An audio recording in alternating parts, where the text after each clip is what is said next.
Alright guys, welcome back to an episode of my NFL News Flash series. Starting off right away, we have question of the day.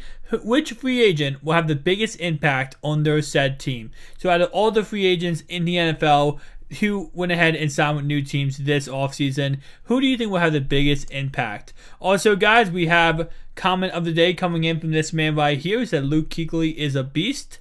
And finally, we have a like goal for this video, guys. Can we hit this like goal of 20 likes for this video? If you'd like to go ahead and help us smash this like goal, make sure to like button down below. Alright guys, so starting off right away, we're going to go by each single position, and we're going to start off with quarterbacks. The biggest changes for quarterbacks this offseason is on the right here, which is Kirk Cousins to the Vikings, Teddy Bridgewater to the Jets, AJ McCarron to the Bills, Case Keenum to the Broncos, and finally Sam Bradford to the Cardinals. Those are going to be the biggest changes for quarterbacks. Tell me down below, guys, which of these quarterbacks do you think will fit the best in their set system? My opinion is going to be Mr. Kirk Cousins. I think he is going to thrive in Minnesota, which is really well because I love the Vikings. So it's going to work out pretty well, I'm hoping. Second one we have here is going to be running backs. Biggest running back changes. Again, to our right here, we have Dion Lewis to Tennessee. We have Carlos Hyde to the Browns, Isaiah Crowell to the Jets, Jerick McKinnon to the 49ers, and Jonathan Stewart to the Giants. Very interesting. Definitely going to be, interesting to see what ends up happening. Next one we have here is going to be wide receivers, which is going to be Allen Robinson to Chicago. We have Jarvis Landry to the Browns, Sammy Watkins to the Chiefs, Jordy Nelson to the Raiders, and finally Michael Crabtree to the Ravens, which I'm kind of interested in. Now, I have to bring this up because it is, technically news.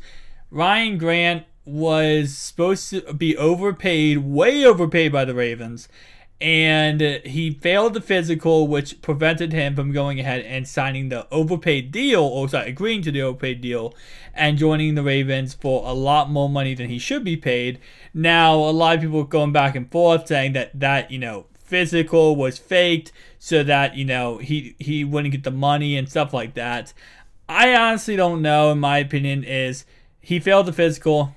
Let's move on. But I know a lot of people are really angry about that, saying like, oh, Ryan Grant he should have passed the physical. How did he fail it? It was all rigged. I don't know. But with that in mind, Ryan Grant failing the physical is actually how they signed Michael Crabtree. So it kind of goes hand in hand. No Ryan Grant means Michael Crabtree going there. Next one we have here is going to be tight ends, which is Jimmy Graham to the Packers, ASJ to the Jaguars, Trey Burton to the Bears, Virgil Green to the Chargers, and finally Niles Paul to the Jaguars. Next one we have here is going to be offensive lineman. We have Nate Solder, who went to the New York Giants, Justin Pugh, who went to the Cardinals, Chris Hubbard, who went to the Cleveland Browns. We have Weston Richburg, who went to the 49ers. We have Jaguars picking up Andrew Norwell. Defensive line-wise, we have Dontario Poe going to the Panthers. Saul Lututei going to the Bills. Trent Murphy going to the Bills. Patriots getting Adrian Claiborne. And finally, the Vikings getting Sheldon Richardson. Next one we have is going to be linebackers. Adrian Williamson going to the Jets. We have Tahir Whitehead going to the Raiders. We have the Saints getting Demario Davis. The Chiefs getting Anthony Hitchens. And finally, Christian Jones going to the Lions. Next one we have is going to be cornerbacks. And we have Tremaine Johnson going to the Jets. Richard Sherman going to the 49ers.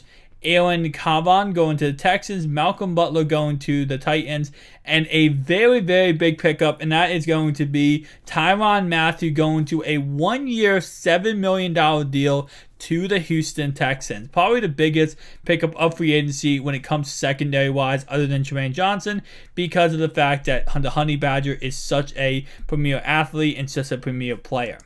Next one we have here is going to be safeties, and this is going to round out our free agency part of this episode. We have Kurt Coleman going to the Saints, Jaguars getting Cody Davis, we have the Jets getting Terrence Brooks, Bills getting Raphael Bush, and finally the Jags getting Don Carey. Now there are so many players left on free agency, so this is not done with, this is only day 3 or what, now day 4 we're going into a free agency, guys. So we still have a lot of players left to sign, a lot of players left to, go to different teams. Obviously trades can still be made, different players can be signed different places. Now what I did not cover with my free agency part here, guys, is I did not cover players who re-signed contracts, players who got franchise tagged, and all that kind of stuff. Now Jarvis Landry kind of in the middle. I kind of put him in the middle ground because he got traded, which I'm not going to cover anyone who got traded, but at the same time, he did go ahead and sign a franchise tag, I believe, once he got traded. So technically, he did sign, which is kind of weird. But with that in mind, guys, now I'm going to go ahead and get into my mock draft for 2018. Now, keep in mind, again, this is just all opinion based. This is a way too early mock draft in March. Obviously, we have until the end of April for the actual draft. So again, my mock draft will change many times from now until April, until the draft actually begins, because obviously many players change, different picks, everything like that. So this is going to be my top 5 mock draft. So we have the Cleveland Browns, we have the Giants, the Bills. We have a team, and then we have the Broncos. Why am I okay? The Browns again. My bad. That's why. We have Browns, Giants, Bills, Browns, and Broncos.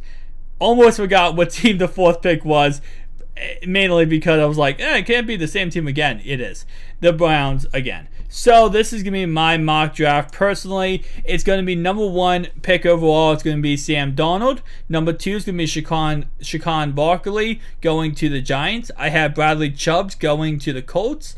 I have Denzel Ward going to the Browns. And finally, Calvin Ridley going to the Broncos.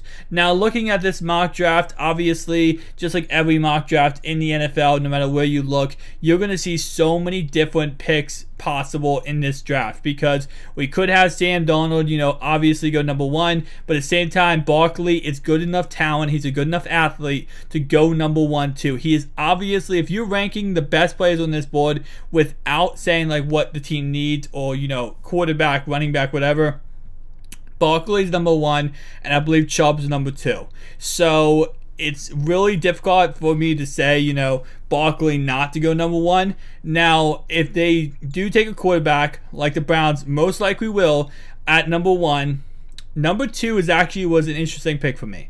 The Giants really need a quarterback, and with Josh Rosen, Josh Allen, Baker Mayfield all on the board at number 2, it was really difficult for me to say they won't take a quarterback, because Josh Allen, Josh Rosen, I would probably go with Josh Allen for them, but let's say they do, obviously Josh Allen is on the board.